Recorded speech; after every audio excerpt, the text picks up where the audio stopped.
রাজ্য এটা দেশ সকল মায়েদের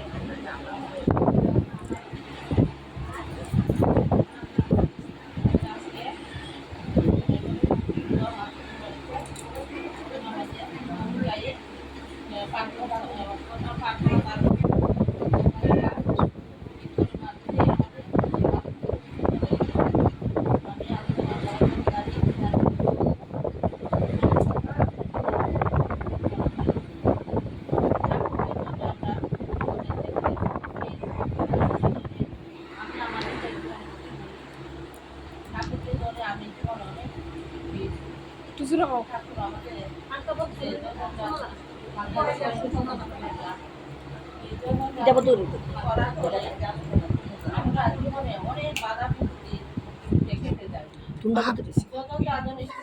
ঠিকভাবে পালন করলে আমরা নিজেরাই বুঝতে পারবো যে কি কি আমরা পাই। ঠাকুরকে ধরে আমি জীবনে অনেক বিপদ থেকে বেঁচে ঠাকুর আমাদেরকে বলেছেন যে যে নিয়মগুলি দিয়েছে ঠিকভাবে পালন করতে হবে। শুধু বিজ্ঞানী রেখে চলবে না, কাজগুলো তো করতে হবে। যে ঠাকুরের যে বিধানগুলি দিয়েছে আমি নিজে যে কয়েকদিন আগে আমার মা মারা গেছিল, আমার মনে অনেকই অশান্ত মন। আমি কোনো কিছুতে আমার মন আমার ঠিক হচ্ছে না। আমি তো ঠাকুরের স্টুডিও করতে পারছি না, প্রার্থনা করতে পারছি না, কোনো কিছুই না, মনে খুবই অশান্তি। তারপর আমি তো কোনো কিছু মনটা এরকম হয়ে যাচ্ছে, আমি কোনো কিছু করতে পারছি না। এরকম করতে করতে আমার তো আমি শুধু শুধু হয়েছি। তারপর তো আমি স্টুডিওতে করেছি, পুজো দিয়েছি। তারপর এরকম জানি একটা মন হয়ে আছে। তারপর আমি ঘরে থেকেও ভালো লাগছে না, মনটা একদমই শান্তি পাচ্ছি না। শুধু মার কত মনে আসছে, ঘুমাতে গেল, খেতে গেল, বসতে গেল, সবসময় একটা কি একটা জানি হয়ে গেছে, আমার কি হারিয়ে গেছে, আমি এটা অনুভব করতে পারছি না। তারপর আমার একটি মেয়ে, ছোট মেয়ে এসে বলছে, মা তুমি এভাবে ঘরে বসে থাকলে চলবে না, তুমি তুমি গুরু বন্ধুর সাথে মাথা শুনে যাও, তারপর তোমার মন ঠিক হয়ে যাবে। ঠিক আমি তারপর 15 দিনের মতো আমি কোনো জায়গাতে গিয়েছি না। তারপর উল্টাবাজার যে আমাদের মায়ের 125তম জন্ম দিবস পালন করা হয়েছিল, সেদিন আমি কোথাও গিয়েছি। যাওয়ার পরে আমি গিয়ে প্রথমে গিয়ে ঠাকুরকে নমস্কার করে ঠাকুর ঘরে একটু বসেছি, ঠাকুর মন্দিরে বসেছি। বসার পর আমি শুধু নাম করেছি, করতে করতে করতে করতে আমার মনটা একটা কিরকম জানি হয়েছে যে আমার একটু শান্তি লাগছে, একটু এই অশান্তির মধ্যে আমি একটু শান্তি পেয়েছি। তারপর আমি এখানে বসে অনেকক্ষণ পর্যন্ত বসেছি। তারপর সন্ধ্যা সময় প্রসাদ নিয়ে বাড়িতে চলে এসেছি। তারপর পরের দিন থেকে আমি আবার গুরুবন্ধের সাথে যোগাযোগ করি, মাসের সঙ্গে যাই। ওখানে আমি অনেকটা ওই শান্তি পেয়েছি আমার জীবনে। তারপরে এই যে কতগুলি আমাদের বাধা, আমি আমার জীবনে যে আমার বড় মেয়েটি যে 2016-তে এই সময় কলেজে পড়ে। তারপর আমার বাড়ির লোকেরা বলছে বিয়ে দেওয়ার জন্য। তারপর আমি বলছি এখন তো বিয়ে দেওয়া তাড়াতাড়ি পড়াশোনা শেষ হয়নি। আর বাবা বলছে মেয়েও রাজি হচ্ছে না। কিন্তু আমার দেওয়ারের ছোট মেয়ে, ছোট এর ছোট, কিন্তু তারা বিয়ে হয়ে গেছে। তারপর আমরা যে বলছিলাম কেন বিয়ে ঠাকুরকে নিবেদন করলাম যে আমরা মেয়ে বিয়ের আশীর্বাদ প্রার্থনা করে এসেছি। তারপর এখান থেকে আশীর্বাদ করলো যে এখন বিয়ে কি, আগে পড়া শেষ হোক তারপর বিয়ে। তারপর আমরা চলে আসলাম, আর বিয়েটা তার বাঁধলাম না। তারপর বাড়িতে আসার পর মন থেকে এই জিনিসটা বাদ দিয়ে দিলাম। ঠাকুর করতে না করে দিচ্ছে, তার বিয়ার কোনো দরকার নেই, থাকে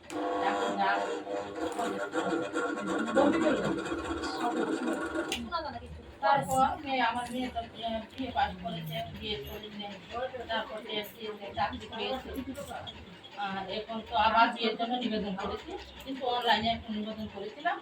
নিবেদন করার জন্য অন্য একটা কাস্টের ছেলের সাথে আমার মেয়ের বিয়ে একটা সম্বন্ধ চলেছিল, কথাবার্তা হয়েছিল। তারপর আমি আগে ঠাকুর বাড়িতে নিবেদন করার পর তারপর আমরা পাকা কথা বলি। নিবেদন করার পর আমাকে আমরা এখান থেকে উত্তর দিয়েছি যে অন্য কাস্টের মধ্যে হবে না, অন্য মেয়ে বিয়ে হতে হবে, আর সব বন্ধু বিয়েই ভালো, নিজের জাতের মধ্যে খুব পেয়ে যায়। তারপরে এরকম কথা বলার পর হয়তো 15 দিনের মধ্যে আমার মেয়ের একটা নিজের আমরা জাতের মধ্যে সম্বন্ধে এসেছে, খুবই ভালো, পরিবারও ভালো, ছেলেও ভালো। তারপর ঠাকুর আশীর্বাদে বিয়ে হয়েছে, ভালোই সব কিছু ঠিক আছে। এই যে আমরা ঠাকুর ধরে যে আমরা যে ভুলটি, আমি যদি আজকে ঠাকুরের কথা না শুনে যদি মেয়েটা বিয়ে দিয়ে দিতাম, তাহলে মনে হয় এটা ভুলই করতাম। সেই জন্য আমরা নিবেদন করার পরে তো আমরা এই জিনিসটা বুঝে গেছি যে না, ঠাকুর, আমি তো আমার ভবিষ্যৎ জানি না, কিন্তু ঠাকুর তো সব জানে। আমি আমার পরে আগে ভবিষ্যতে কি হবে আমি কিছুই জানি না, কিন্তু ঠাকুর সব কিছুই জানে আমাদের ভবিষ্যতে কি হবে। তাই ঠাকুরকে নিবেদন করার পর আমার ভালো হয়েছে। আর ঠাকুরকে ধরে আমিও আমাদেরও সংসার অনেকেই আগে অনেক কষ্ট ভোগ করেছি। আমার শ্বশুর শাশুড়ি, আমার শাশুড়িমা তখন ছিল, এখন নেই। তারপর আমরা ঠাকুরের দীক্ষা কিন্তু আমরা অনেক আগ্রহী নিয়েছি, মাঝখান দিয়ে ওই অক্ষণের মধ্যে আমরাও ভুলে গেছি। তারপর আমাদের সংসার অনেক অনিষ্টি হয়েছে, আমার দুইটা দেওর মারা গেছে, শাশুড়ি মারা গেছে। তারপর আমার একটি গুরু ভাই স্বপ্নে দেখেছে আমাদের বাড়িতে সৎসঙ্গ দেওয়ার জন্য। তারপর আমাদেরকে বলেছে যে তোমাদের বাড়িতে সৎসঙ্গ করার জন্য আমি তো ঠাকুর আমাকে স্বপ্নে দেখিয়েছে, কোনো কিছু লাগবে না, শুধু বাতাসা দিয়ে সৎসঙ্গ কথা বলেছে। তারপর আমার শ্বশুরকে বলেছে, আমার হাজবেন্ডকে বলেছে, বাড়িতে গিয়ে আমাকে বলেছে এরকম বলেছে গুরু ভাই। আমি তো গুরু ভাই যখন এরকম বলেছে, তাহলে ঠাকুর আমাদের বাড়িতে নিজে থেকে আসতে চেয়েছে, তাহলে দাও সৎসঙ্গ।